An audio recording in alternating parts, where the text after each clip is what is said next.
वक्षस्थलकोस्तुभश्रियं नमामि विष्णुं शिरसा चतुर्भुजं।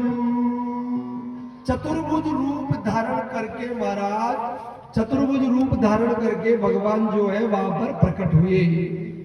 भगवान का प्राकट्य हुआ, ऐसी सुंदर झांकी महाराज आप दर्शन करें भगवान का, कितनी सुंदर झांकी होगी उस चतुर्भुज रूप में। भगवान वहां पर मंद मंद स्मित हास्य कर रहे हैं, भगवान मंद मंद मुस्कुरा रहे हैं। भगवान शंख चक्र गदा पद्म धारण किए हैं। माता कौशल्या गदगद हो गई। भय प्रगट कृपाला दीन दयाला कौशल्या हितकारी।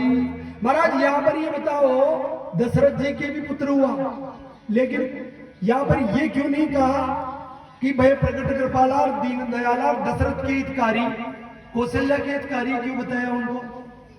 कौशल्या का हित करने के लिए थोड़ी पैदा हुए थे भगवान, दशरथ का हित करने के लिए भी तो पैदा ही हुए थे महाराज।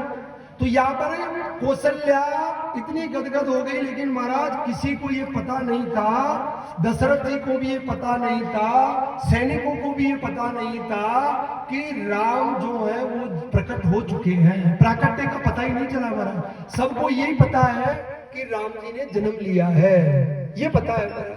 प्रकट होने का पता तो केवल और केवल मां कौशल्या को ही है। इसलिए महाराज कहा तुलसीदास जी ने कि कौशल्या हितकारी, पता ही उनको ही, और तो सबको जन्म का ही पता होगा, प्राकट्य का पता नहीं है महाराज। माता ने दर्शन किया, भगवान ने कहा कि आपको याद होना चाहिए कि पूर्व जन्म में आपने तपस्या की थी और मैंने कहा था कि अगर मेरे समान पुत्र चाहती हो तो मैं स्वयं ही पुत्र बन करके आऊंगा, इसके अलावा मेरे पास कोई ऑप्शन नहीं है। यानी चाहूं तुम्हें समान सुध प्रभुसन कवन दुराओ, मैं ही आऊंगा और कोई दूसरा नहीं है आने वाला, अब मुझे ही आना पड़ेगा।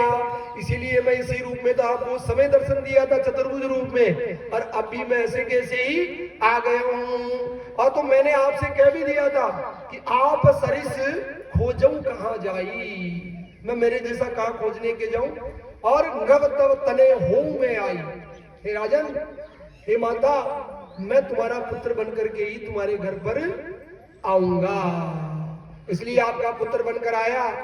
माता भीड़ लगी हुई है, माता से कहा कि माता जी बारह में भीड़ लाग रही है, दुनिया में देखवा में खड़ी है, अब ते जल्दी से के क्वाड़ खोल दो, जो क्वाड़ बन जा तो बारह तो भीड़ ही भीड़ से देखवा भी अब आरजी